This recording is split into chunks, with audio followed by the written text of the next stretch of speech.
Again, I welcome you to Binkley this morning, and it is my great pleasure to invite Mary Lou Smith, who will introduce our very special guest, Jonathan Kuttab.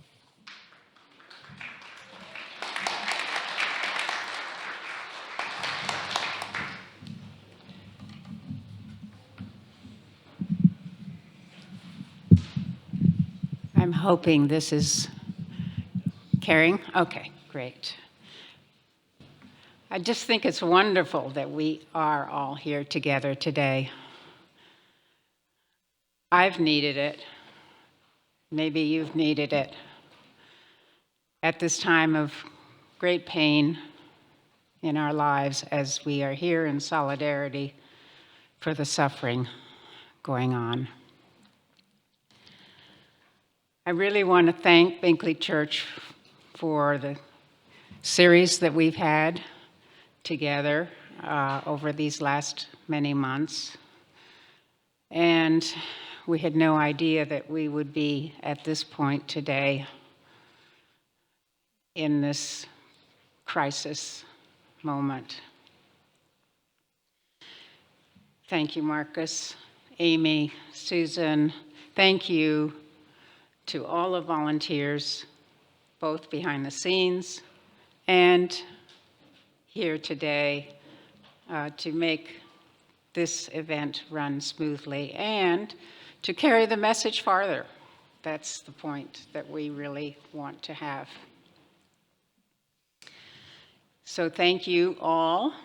I see so many wonderful people who have dedicated their lives already tirelessly for Palestinian rights so that we might someday see equality, justice, freedom for all in the Middle East. I really stand in awe of the steadfastness, the sumud of the Palestinian people. And I'm grateful for the inspiration I've had for over 30 years now, working in the region and here at home. The vision, the inspiration that we also will have today with my longtime friend, Jonathan. It's what keeps me going in this struggle.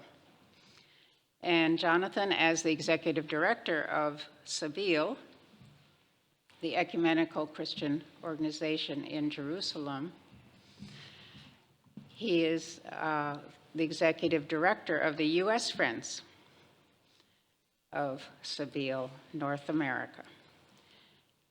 And it's through Sabeel that I have felt supported and received a faith-based approach to keep going and find some hope in the humanity and in the message of liberation. Sabeel actually was formed in 1987, the beginning of the first Intifada. And it was also the same time that Hamas, a political ideology, was formed. Sabeel, of course, as a Christian group, is nonviolent in its approach. And we've seen the horrors of what violence can do.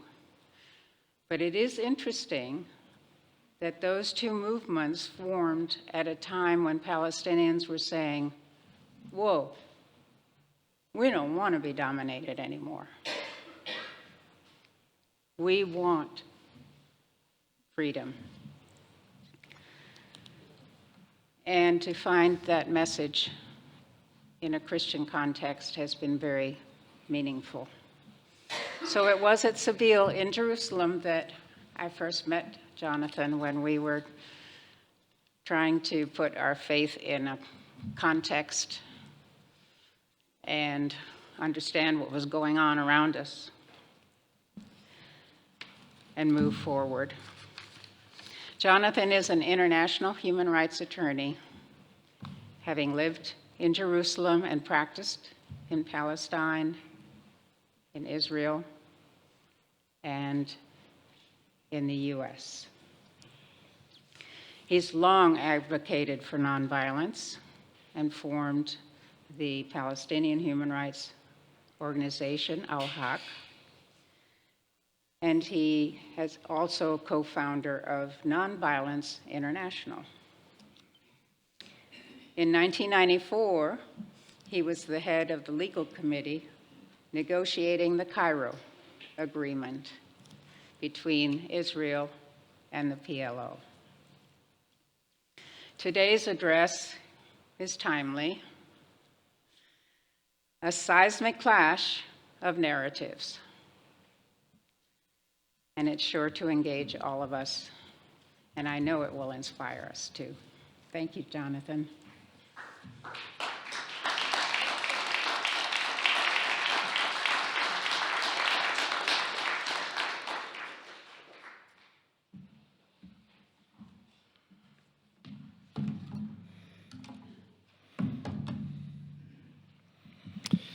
Thank you very much for those kind words, and thanks for all of you for being here today to discuss this matter. I'm glad we had a few minutes before the beginning of this event to chat a little and to see who you are. And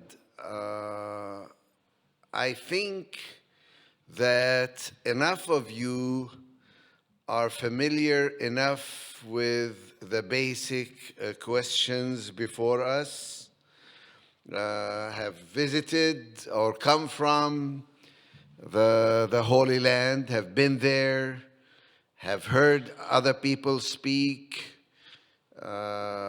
Unlike the majority, I would say, of Americans, you basically know the outline of the problem and the situation. You don't need to be educated or uneducated, which is probably the first step that's required before you can address this issue. Nonetheless, we are facing a very strange situation which has puzzled even me, because I have never seen, I don't think the world has ever seen, an actual genocide taking place in real time, daily reports, and it's allowed to happen. I mean, when the Holocaust took place in Germany, it took place in the dark. People didn't know about it until pretty much after the war. Even some Germans claimed, rightly or wrongly, that they didn't know it was taking place. Here we know. We are being told openly. The world can see what is going on, despite the fact that Israel prevents journalists from going in and deliberately targets the journalists who are in that area and the aid workers who are in that area, systematically goes after them.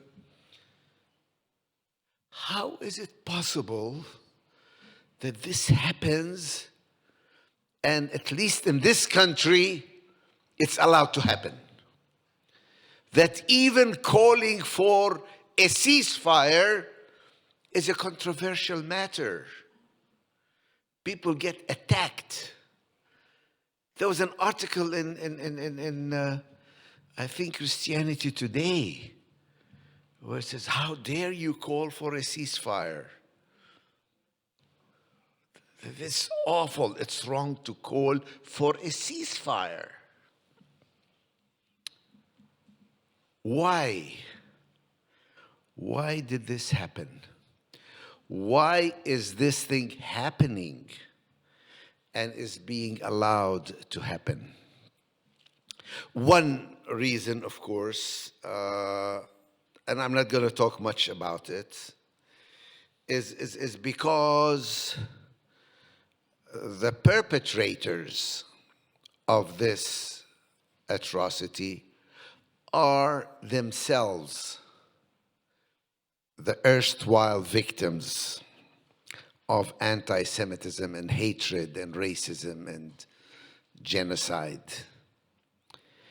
And many of them, I'm talking about our cousins, the Jewish people, many of them have been very involved in progressive, humanitarian, decent causes. And so, because of the fear of continued anti-Jewishness and anti-Semitism, which exists, and we have to be very clear, that is wrong and that's a sin and something we should fight against. Because of that, somehow they are often given a green card. They're allowed the green light. They don't, somehow we don't want to be in a position where we can be accused of being anti-Jewish and anti-Semitic. So that has really dampened the immediate, necessary outrage about what is happening. But that's not the real reason, in my view. The real reason is because the other side has managed very effectively, starting from October 7, to project a certain narrative and impose that narrative on everyone, including progressives, including people who ordinarily would be objecting. So we must understand what that narrative is and how to fight it, because until we do, we are fighting a losing battle. Because that narrative allows the genocide to continue. A narrative is a framing of the problem. Let me start by giving you the narrative. It's important to know it. The narrative is that what happened on October 7 was a tremendous, huge, barbaric attack,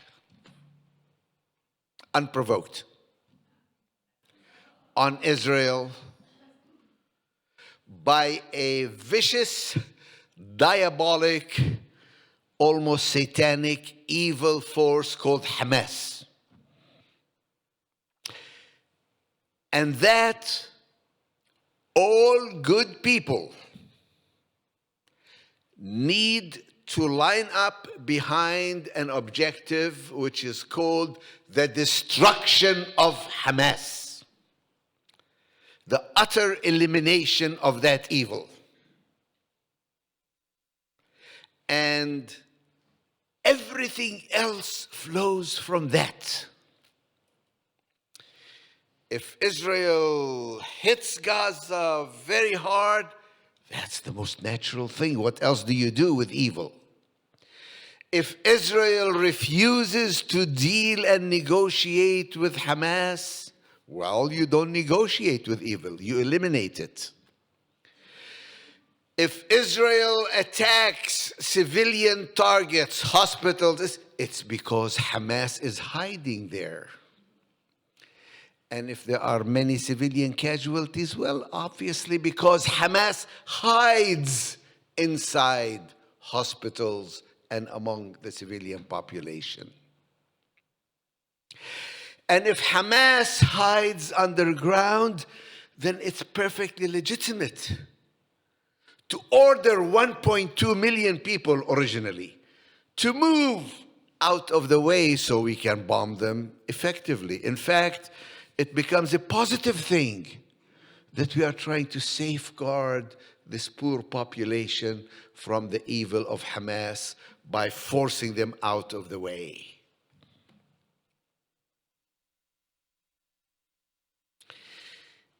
So, what is wrong with that narrative? Let me say there's three things wrong. First, it takes it out of context. What happened before October 6 and October 7? The occupation of Palestine, the apartheid regime, the siege of Gaza that's been going on for 16 years, the denial of Palestinian rights, the increasingly oppressive and right-wing fascist government, which everybody was talking about and everybody knew to be the fact.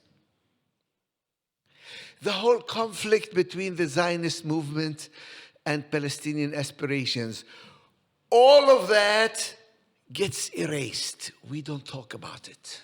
That's not the issue. The issue is Hamas and how to get rid of Hamas. So you take out the context. The second thing that is wrong with this narrative is what actually happened on October 7. And please bear with me. This is so contrary to the prevailing narrative. It's also contrary to my own views, which does not like to glorify violence in any way, that doesn't think that violence is the answer. So I put that up front. And I'm no apologist for Hamas. What happened on October 7 was a massively brilliant military operation whereby a people who were under constant siege, constant surveillance, who were being besieged by the most sophisticated electronic fence, underground, above ground, and from the air, who were constantly surveilled, suddenly broke out of that siege, simultaneously attacked 30 different points on that wall, paralyzed the entire structure, attacked and occupied 2 or 3 military bases, killing 340 soldiers by Israeli counts, and capturing about 40 or 50 other soldiers, taking all their equipment, all their computers, all their information, and utterly paralyzed the system of control. This was a jailbreak. They also attacked civilian targets. They occupied a number of villages and kibbutzim and attacked a music festival that was taking place 2 kilometers, about 1.5 miles from the border. They killed people who were civilians, yes. They took hostages who were civilians, yes. And that is a war crime, and that is illegal and should not happen. But the Israeli military structure fell apart in a few hours. So much so that the US felt it needed to move into aircraft carriers quickly because Israel was about to collapse, they thought. And the Israeli military were so caught unprepared. They moved in and started shooting and killing everybody, including Israeli hostages. And we have seen the video evidence of Israeli helicopter gunships killing civilians, Israeli and their hostages and hostage takers. And one particular case in Kafr Ber'i, where they actually attacked a house where there were 12 living Israeli hostages, killing them all together with their captors. Now, in order to justify the designation of that character as a barbaric, unprecedented attack, a number of lies were made and perpetrated, which have since been proven to be untrue. That 40 babies were beheaded. Not true, did not happen. Even though our president says he knows it happened and he saw the pictures. That families were burnt alive. Did not happen. The only burning that happened was when Israeli tanks and helicopters shot at them and burned them. That there was massive rapes of people, including some gruesome stories about mutilating their sexual organs, cutting off their breasts in front of their families, etc., etc., etc. None of which is true. And anybody who dared question that narrative was immediately attacked. How dare you question us? You must be anti-Semitic, you must be evil, you must be terrorist supporter. In fact, my brother, who's a journalist, wrote an opinion piece for Los Angeles Times, and the return says, wait a minute, you did not condemn the Hamas attack. And he says, I did. Well, you did not call it barbaric. You have to use that word, barbaric. How many times have you been told, do you condemn Hamas? That was the first question that's asked. Very systematic. People were asked, required, demanded to condemn Hamas as barbaric. Now, I am no apologist for Hamas. I don't like their ideology. I don't like their philosophy. Just like I don't like Likud, I don't like Benjamin Netanyahu, I don't like their philosophy, I don't like their behavior, I don't like anything about them. But the utter demonization of Hamas that was instant on that day was necessary for the narrative. And we need to attack that narrative. Unfortunately, it was easy because for many years, all of us, including the Palestinian Authority and many Palestinian thinkers and many progressive people in this country, contributed to that demonization. Hamas was evil, unlike the PA, which was ineffective and maybe corrupt and maybe serving Israel, but really they are the good Palestinians. Hamas was the bad Palestinians. We all are party to that particular problem. Just like the PLO used to be the terrorists, the evil, nobody could talk to them, nobody could deal with them. Any contact with them was illegal in this country until they finally talked to them and dealt with them.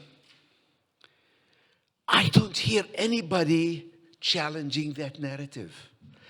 Even those who supposedly feel sorry for the Palestinians are saying we need to save the Palestinians from Hamas.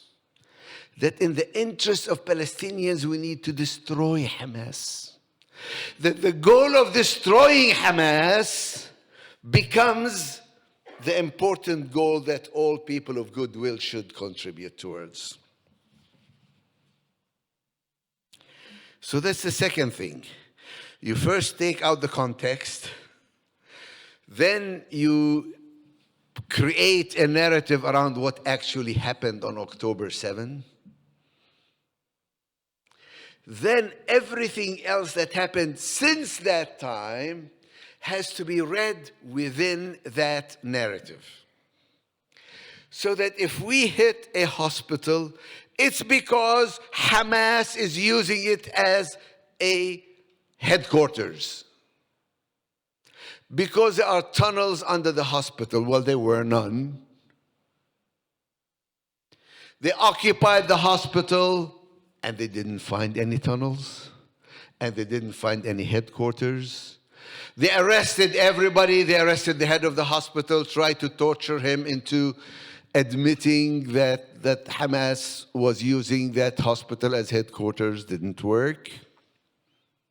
They claimed they found all sorts of weapons, including a pistol in the emergency room where the supposedly the machinery that was used in the emergency room. It just didn't make sense, any of it.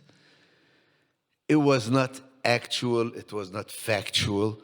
But in the absence of accepted, legitimate Western journalists who were not allowed in, all that you are left with is the Israeli army spokespeople who were lying again and again and again and caught in lying again and again and again. And if you dare challenge them, then you are being evil and anti-Semitic and supportive of racist rapists, genocidal Hamas terrorists. It's interesting because when these allegations of rape came out, as a human rights person, I really studied the matter with some depth. I said, maybe it happened, you know. These things happen during war. There are some evil people. There are some of these fundamentalist Muslims who think they are still living in the days of the Prophet when you actually capture captive women and take them as and abuse them sexually. I said, I want to look into this. And I started looking into it very deeply, and I couldn't find any evidence. All I found was third-hand reports. Somebody reported to me that this happened. Well, where's the witness? Well, we don't have them because after they raped them, they killed them. Okay. Where is the forensic evidence? Doesn't exist because everybody was very busy at that time. Okay. On what do you base this? Well, it turned out that there was one particular Israeli unit called Zaka who was creating these things out of nothing. One story about the killing of people in a nursery, you know, wait a minute. There was no nursery, not only in that kibbutz, but in all of Israel, that's open on a Saturday. On the Shabbat, they don't have nurseries open anywhere. Okay, so where is the evidence? Well, there was a New York Times article that was supposedly has that evidence. Turned out it's all false. It's not true. But anybody who challenged the truthfulness of the narrative was themselves accused. You have to believe us. Somebody quipped, you know, you shouldn't ask a man about his salary or a woman about her age or an Israeli about their evidence. Not allowed, not proper, not nice.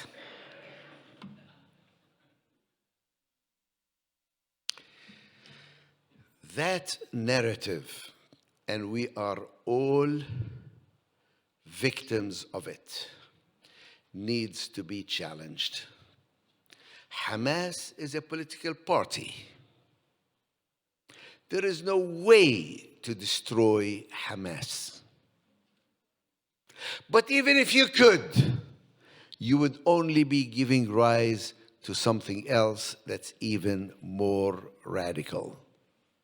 The people who talk about destroying Hamas are openly talking about destroying Palestinians, about destroying Gaza. They're very clear. They say, we want to flatten it. We want to cut off water, food, and supplies to them. They're saying it. And they're doing it. You know, I'm a lawyer, international law, and I read the Convention on Genocide. And one of the most difficult things about that convention is to prove intent. And sometimes you have to deduce the intent from the behavior of people. In this case, intent was the easiest element to prove. On the ICJ case that was brought by South Africa, they quoted chapter and verse.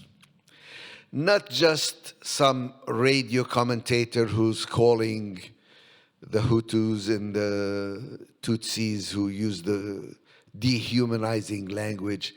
This was from the Prime Minister Netanyahu, the Defense Minister, the Chief of the Army, the members of the Cabinet, as well as the TV commentators. They are all using openly racist, genocidal language, saying these people are human animals and we will treat them as such. They were openly saying we will cut off their water and their food. We will destroy Gaza so that people 80 years from now will remember what the Jews did. That's what one Israeli minister of culture, said. That she's proud of the destruction that's taking place. Israeli media and TikTok especially was full of these type of genocidal language as well as evidence. Soldiers actually saying, watch what we're going to do to this Islamic university.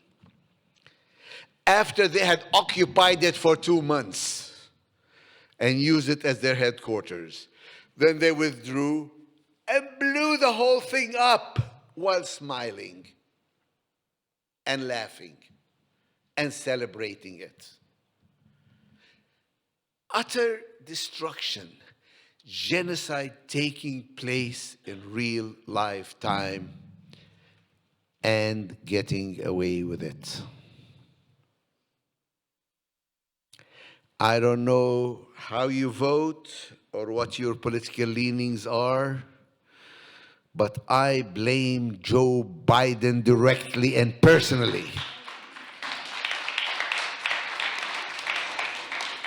I follow Israeli television in Hebrew. They did not expect to be allowed by the world to continue beyond 4 weeks, maybe 5. They used up all their ammunition because they thought the world is going to put us to a stop. Joe Biden comes in, reinforces the false lies, and says, take all the time you need. You're out of ammunition, I'll give you some more, and some more, and some more. Just do it nicely. Try to minimize civilian deaths. Try to allow more food and more humanitarian assistance. Do a little pause, humanitarian pause, so that you can continue the job, so that it will buy you more time to finish the job. 6 months? People in Israel did not expect that to happen. They expected that, as usual, the world would be outraged and say, okay, enough is enough, let's stop. Let's talk. Let's negotiate. Let's deal. That's what you do. People forgot, by the way, that providing food and water and basic supplies is an obligation of the occupying army. Not only is Israel failing to meet that obligation, it's preventing others from providing it and using it as a lever to negotiate.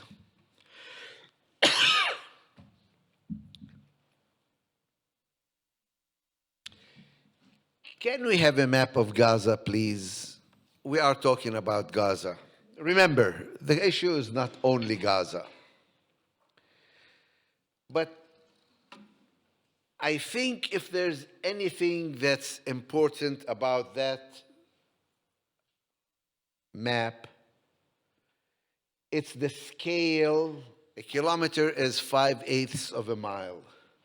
The entire Gaza Strip is about 22 miles long, 5 to 8 miles wide. It's home to 2.3 million people. More than 2/3 of them are already refugees from Palestine. Now, Israel started up here in the north. And the idea was push the people out. Push them south, further south, further south. And as you push, you destroy what remains utterly and completely. So there's nowhere for them to go back to. Right now, as of this morning, the biggest obstacle to a hostage exchange is Hamas asking people to be allowed to go back to the north, and Israel says, no, no, no, you don't go back to the north. Why? Because the goal is pushing them out, pushing them out. Right now, they talk about the Rafah operation. Rafah is down here. About 1.5 million people are crammed in there. And Israel is threatening to move in there. And the US says you can't move in there until you remove the population. Not that you shouldn't, but that you should move the population out of the way. El-Sisi says, if you want to move them out of the way, why don't you move them to the Negev, to Israel? And then do whatever you want. No, Israel is not interested in the right of return for Palestinians.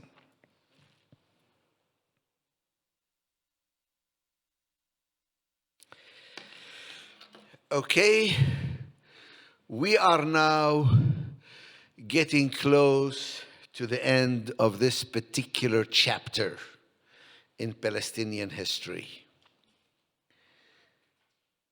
There is a real danger that Israel may be trying to open another front up in the north against Hezbollah and against Iran and against whoever. I hope that doesn't happen. It may well happen, and we have to be prepared for that as a possibility. But all this is really a side issue. The real issue continues to be Palestine and Palestinians and their struggle with Zionism. Sooner or later, we have to go back to that issue. Sooner or later, we have to decide what we want to do. Zionism is a movement that says all of Palestine, not just Gaza. should be a Jewish state, as Jewish as France is French. The only way you can create a Jewish state is by pushing people out, taking their place, destroying their homes, destroying their identity. They are Arabs. You don't even use the P word, Palestinian. That has been forced on them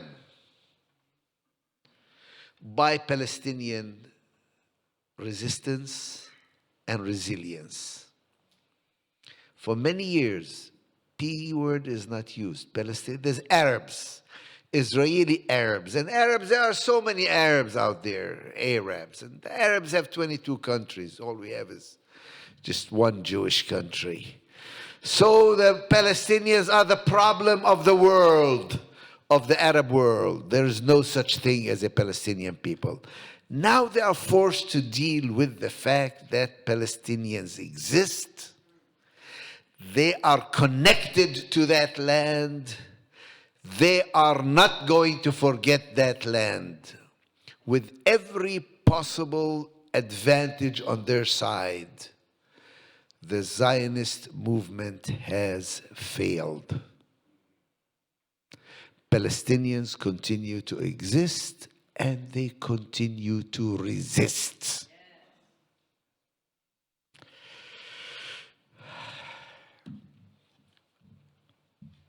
What do we do? I gather that most of you here are activists, are humanitarian. Many are probably Christian. And your interest in this issue comes out of a real deep desire to see something good happen. What do you do when you are faced with a narrative that dehumanizes the other side? What do you do with a narrative that insists that you're either with us or against us? That the world is a conflict between the civilized world and the barbarians, the others, the Arabs, the Muslims, the heathen. What do you do with a group that comes and says, we are special, we are different, you don't understand? Anytime, I look at this as an international lawyer. The beauty about international law, for all its faults, is that it's a law. It is universal. The concepts of the law are universal. If torture is wrong, it is wrong. Regardless of who the victim is, if they are nasty people or good people, and regardless of who the perpetrator is, whether they are good people or bad people.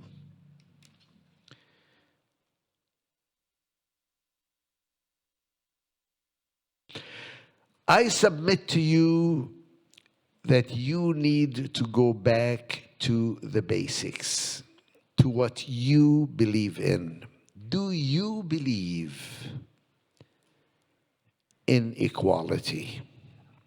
If so, any system or regime or country or organization or program that gives one people rights and denies them to others is wrong and evil and should be fought. That's what's wrong with racism. That's what's wrong with anti-Semitism, is that it takes one group and denies it the rights that it allows to everybody else. Do you believe in human rights? And if so, are you willing to apply them to everybody or to just one people? Do you believe in peace, that it's a good value? Do you oppose violence and war?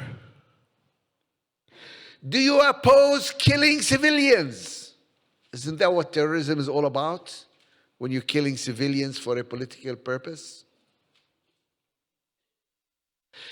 do you believe in humanity?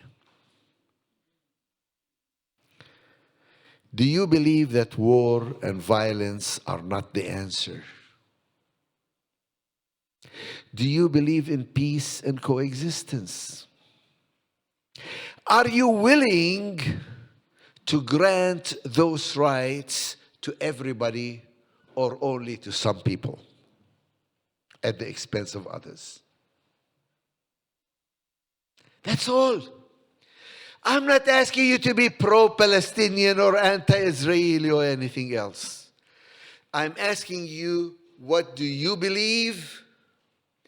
And can you please be consistent with what you believe and apply it across the board to one and all? If genocide is wrong, and it is, it should be opposed.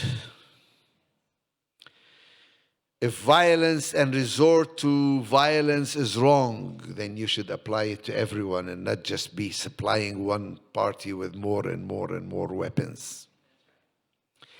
If you believe that killing civilians and targeting civilians is wrong, and you should apply that to everyone who's killing and targeting civilians. If you believe in freedom, if you believe in democracy, if you believe in human rights and human dignity, please, please apply it equally to everyone involved. Otherwise, you are simply prostituting these values, using them only when they are in your interest and denying them to others. That is all I think that the Palestinians are calling you to do, are begging you to do. It's funny. When Palestinians tried to use nonviolence, BDS, boycotts, divestments, and sanctions, they were shut up. They were criminalized. How dare you? When Palestinians wanted to go to international law and to use the courts, they were shut up. They were told this is diplomatic terrorism. When Palestinians tried to peacefully march, they were told they were terrorists and they were sniped and they were shot at.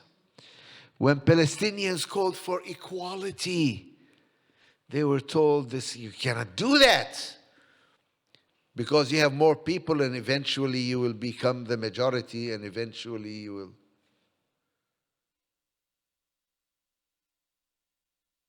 Palestinians, I am very proud to say, with every possible disadvantage on their side, continue to exist, continue to resist, and eventually will succeed. Palestine will be free. Will be free from the river to the sea. Not free of Jews, God forbid, that's what they accuse us of. But free of bigotry, free of racism, free of inequality, free of prejudice, free of apartheid, free of discrimination. That is what Palestinians want, and that is what they are calling you to join us in this fight. The fight for freedom and for equality for us and for our cousins equally. Thank you. He says, I can't get away with this. I have to face the questions. There's a microphone right up here. I ask that if you do have a question, you keep it concise. And we have 15 minutes for this. And so come to the mic and Jonathan will respond. Thank you, Mr. Kuttab, for an excellent presentation about the situation, the reality and the truth of the matter. I'm a Palestinian. I was born in 1944, 4 years before the birth of Israel in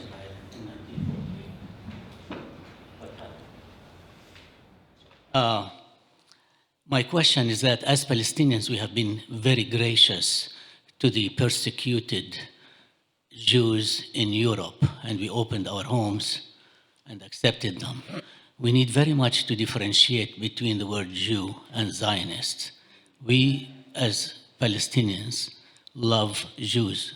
We do not like Zionists who are actively depriving us of our basic human rights. You mentioned that in Gaza was in a jail for 16 years. I work for the state of North Carolina on a half-time basis in the prison system. And I can tell you for sure that our prisoners have rights. If they come to the prison with a need for surgery, whether it's hernia or whatever, we do it. When they come to the prison with hepatitis C, treatment is expensive. The person in the street cannot pay for such treatment. We treat these people. I would like to say that they were not in jail, they were not in prison. They are in a concentration camp. That's one. I would like also to remind our people, I have been in North Carolina for 51.5 years, to remind them what Patrick Henry said. He said, "Give me liberty or give me death." He was considered a terrorist by the British. He was a patriot by the Americans. Thank you. Thank you for your comments. I don't think there's a question there. For your talk. My question is regarding the loaded phrase, from the river to the sea. We have been accused by members of our family who are Jewish of saying, when you say that, you're calling for the extermination of Jews. How can that be better explained and spoken about with different groups? Okay. Yeah.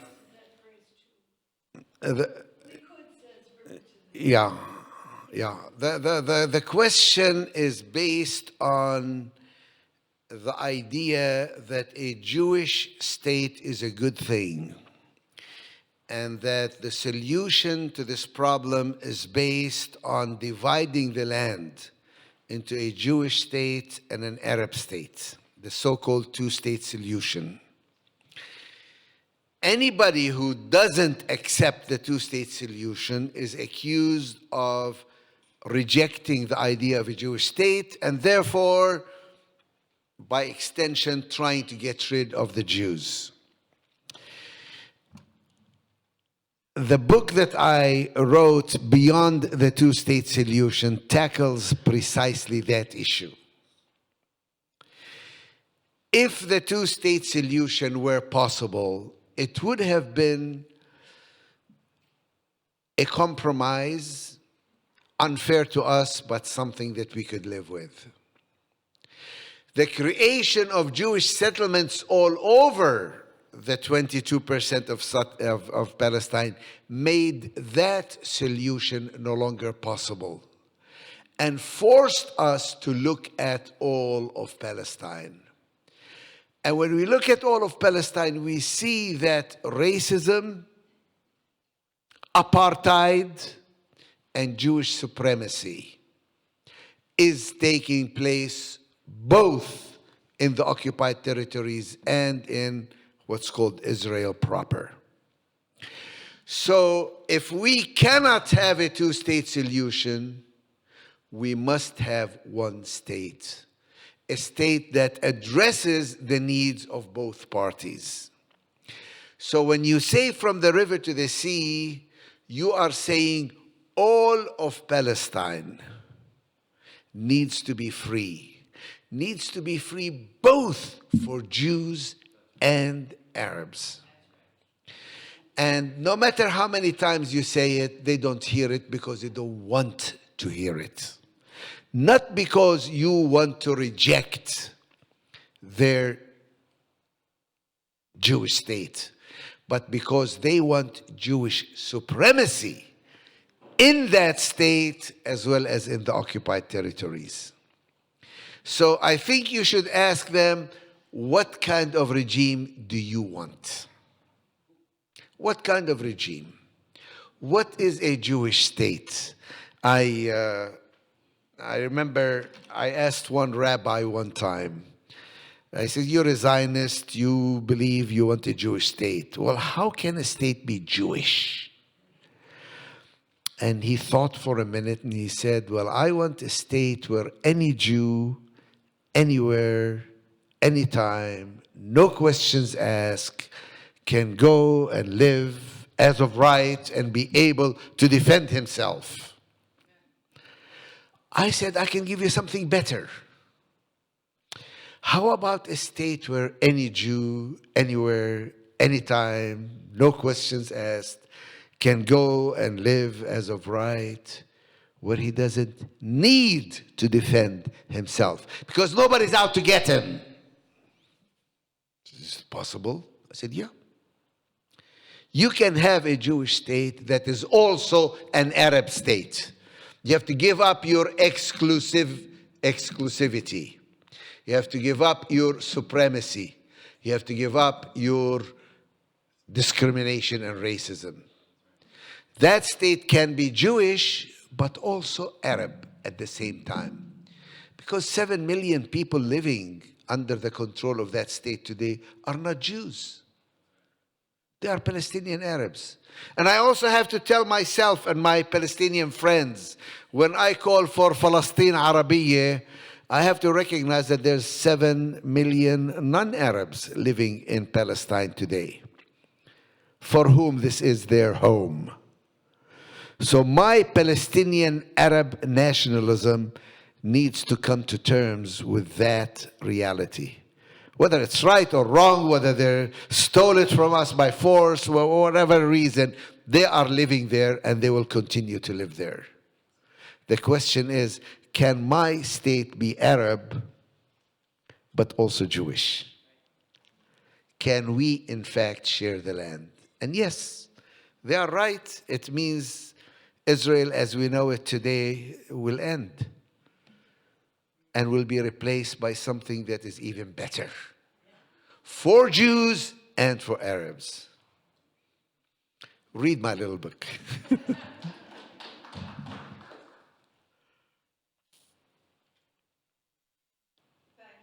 I think that has been a wonderful talk.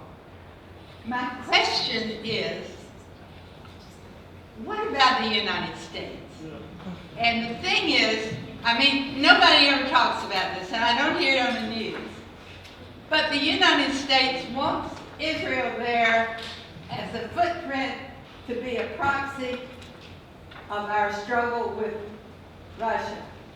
And that's why we give all that money. We don't care that much about Jews or Palestinians. What we care about is being strong against Russia. And until we get that knot solved, how can we understand how we're allowing all these people to starve? Yeah, I think you are saying something very, very profound. The United States has its own interests and its own policy and really doesn't care very deeply, either for the Jewish Israelis or for the Palestinian Arabs. And it's important to realize that. This war is very good for the arms industry. They sell a lot of weapons. There's a lot of money there involved. And many people tell me sometimes, well, what can the U.S. do? And I say, the best thing they can do is stay out of it, if they can. They are part of the problem, not part of the solution. If they want to be part of the solution, they can play a very, very important part. Right now, they are part of the problem. I'm sorry. This kind of dovetails on that. question. The writer Susan Amalala has said a few days ago that Biden should be investigated as a foreign agent. Like, no, I mean, I'm serious. Seriously, what do you think is the issue here? Thank you.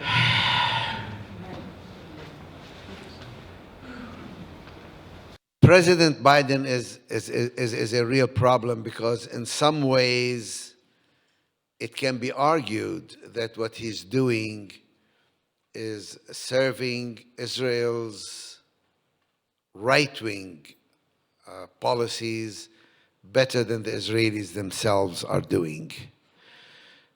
When he announced that he himself had seen the pictures of beheaded babies, when he said that his own sources assured him that Al-Shifa Hospital was used as a command center and headquarters, that his own intelligence agencies showed that the Baptist Hospital was actually likely attacked by a misfired rocket rather than an Israeli missile strike. When he himself said that Israel should be given all the time it needs, and he vetoed 1, 2, 3 resolutions of the Security Council, and then says, I am a Zionist. I am a Zionist. I've always been and I always will be. Even when he criticizes Israel with the one hand, while actually sending them weapons and saying, I am not conditioning those weapons on anything. I have not changed my policy. So I say, well, who is this guy? Who is he working for? What is he helping? At one sense, maybe he is just a politician. And he thinks that he can get away with this. The damage that is being done to America's reputation in the Arab and Muslim world is amazing. I get reports of people who don't enter McDonald's in the Arab world. They're closing all over the place because ordinary people see the United States as being equally responsible for the genocide in Gaza. We all have a very serious issue in the coming elections because, I'll be frank with you, I don't like Trump. On a whole wide number of issues, I don't think he is good for the United States, but I can't bring myself to vote for somebody like Biden. I'm sorry. It's very, very hard what to do in the coming election. This is a good segue because that's where I'm heading with my question. You mentioned Zionism about Israel being a Zionist country. I think, if you remember, there is a UN resolution back in '75 defining Zionism, right? Racism and social discrimination. Biden acknowledged himself to be a Zionist. So, and at the same time, he's running for elections under a human rights, plateau, right? And that's what he's after. So do you think Netanyahu is playing on the elections by putting America or the US in a very hard place between a Zionist and someone who is, I don't want to be rude here, what to call him, but at least he has the backing of the Christian Zionist from that perspective. So where does that take America into its next 4 years, if not more? I want to look, I need your, I would appreciate your thoughts on this from a human rights perspective. Yeah. Thank you. Well, I wrote an article for FOSNA on binary thinking. When you are issued with two choices and you are forced to choose between them. Jesus was facing this all the time. What shall we do with this woman who's caught in adultery? Shall we stone her? The question is a binary question. You either stone her or you condone adultery. It's wrong.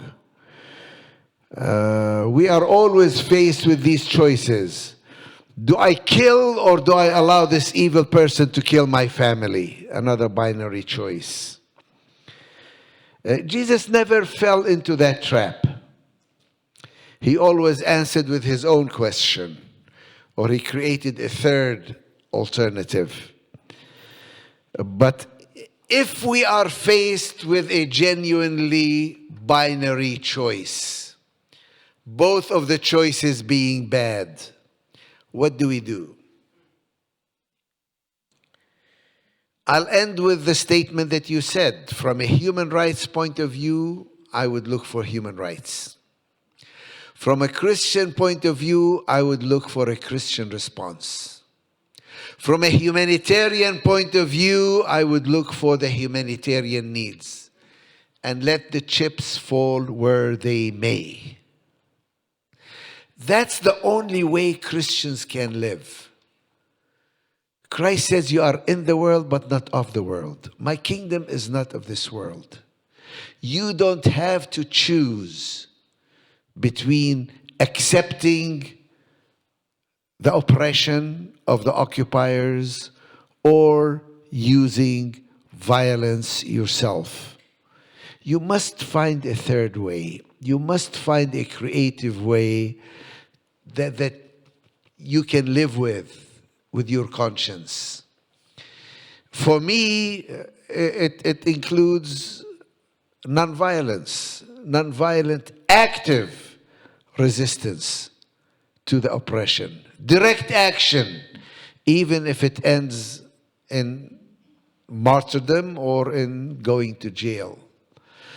So people in this country have to realize that your choices are not just Biden and Trump. Your choices are not the establishment with all its evil or somebody who's totally crazy and seeking his own aggrandizement. You have to live with your conscience. You are not responsible for the outcome of the next election. You're only responsible for your actions and for your vote or non-vote. This is a very difficult place for Christians to be in, to realize that we are not ultimately responsible. God is. We're only responsible for our own actions and our own position. Theological question, yes. Thank you so much. Now I have 6 more questions, but I'll stick with it.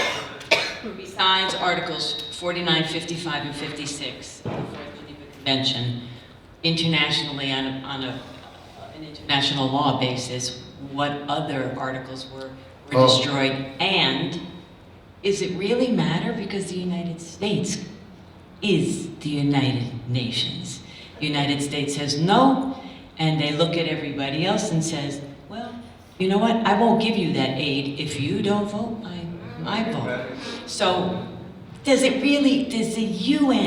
UN lost, as an international attorney, have they lost all the teeth? No. Wow. International law is important. International law grew and became very important part of how the world runs after World War II. When people realized we can't just allow anybody who's powerful to do whatever they want. The Geneva Conventions were written primarily by the generals and the armies of the countries that won the war. And it was intended to create some control over what you can and cannot do during war, How do you treat prisoners? How do you treat civilians who are under occupation? How do you treat medical facilities? Because they realized we need law. Now, one of the things about law is that the powerful will always try to break the law and try to get away with it. And sometimes they do. But the law remains the law and remains important. And it's important because it's necessary. Because if everybody drove the way they chose, you'll end up with accidents. And you can't just have a policeman at every corner. You need for people to drive on the right-hand side of the road and to stop at red lights and to follow certain rules. So it's the same with international law. We desperately need international law more than ever before. The fact that there is the veto power at the United Nations, the fact that the powerful try to get away with violating the law doesn't negate the fact that we need the law. I am hoping it's enforced first and foremost by voluntary compliance of the entire community of nations and by the fact that individual organizations can force their own governments when their own governments don't act. That's why BDS is important. Because it's ordinary people telling their government what's happening there is wrong. You're not doing your job, so we will do our job. We will boycott. We will divest. We will seek sanctions. We will make life miserable for you as our government, as well as for those who violate international law. I am hoping that as a result of what's happening in Gaza today, we will see a revival of interest in international law.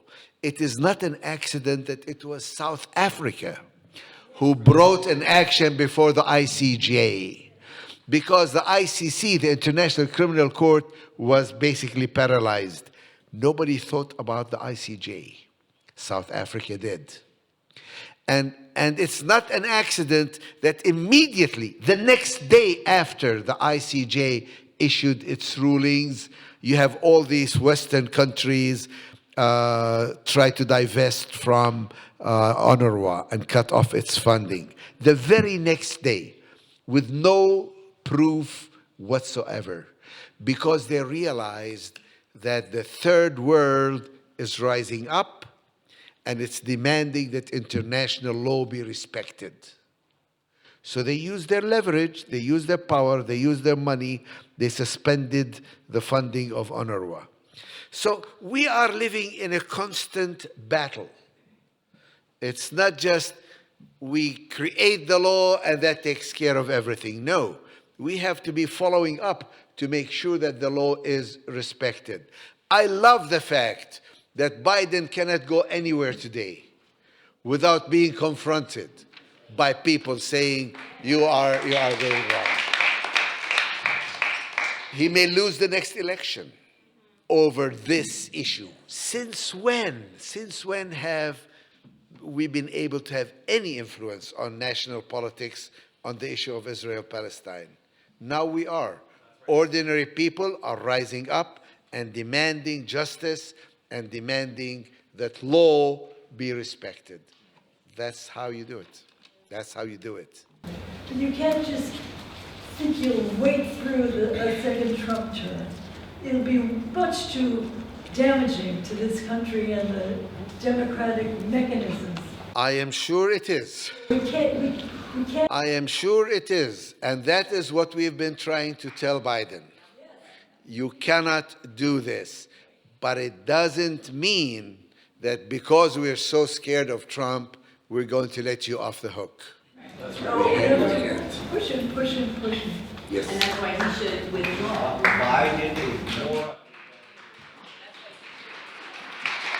Let's thank Jonathan Kuttab once more.